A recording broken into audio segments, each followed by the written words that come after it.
So when Donald Trump met with Justin Trudeau the other day to talk about the tariffs and Donald Trump's incoming administration, Donald Trump joked, and I'm using that term extremely loosely, about Canada becoming America's 51st state, and then they would just avoid the tariffs altogether. Of course, that's never going to happen. Canada's not going to willingly join the United States. Well, in an effort to intimidate Canada, Donald Trump put out on Truth Social an AI generated image of him in his suit, standing on a mountain, looking off, and staring at another mountain next to a Canadian flag. Thing is, the mountain they're looking at is the Matterhorn, that's in Switzerland. So Donald Trump doesn't even know where he's at when he did this. Nobody on his team said, hey, maybe you shouldn't post that, or nobody caught it and told him to take it down. Maybe they're just done correcting him. But apparently he's considering the idea of actually making Canada the 51st state, trying to, or doing some dumb shit like that.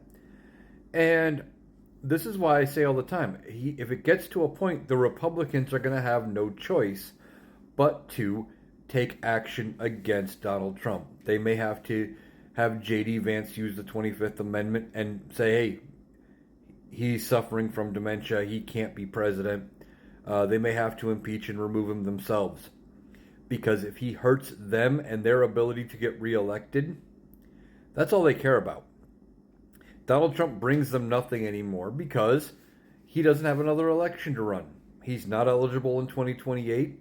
At best, his endorsements may help them keep seats in the midterms.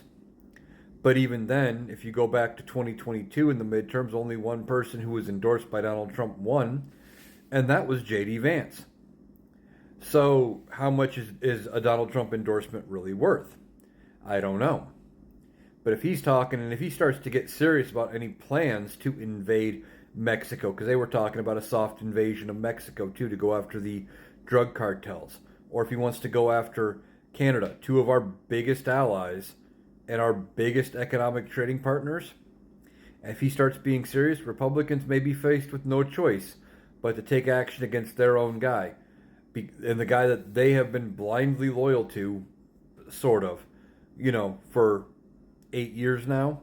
And I say sort of loyal because there's been some defections. He didn't get all of his cabinet picks through his first administration. They shut the government down during his first administration. So he doesn't have blind loyalty by the Republicans, but they should have kicked him to the curb a long time ago. And now if he does any of this stuff, he has the chance to hurt this country ridiculously bad, to the point where he will probably go down in history as the absolute worst president in American history, even behind William Henry Harrison, whose only claim to fame was getting pneumonia during his speech at Inauguration Day and dying a month later. Donald Trump is a worse president than him.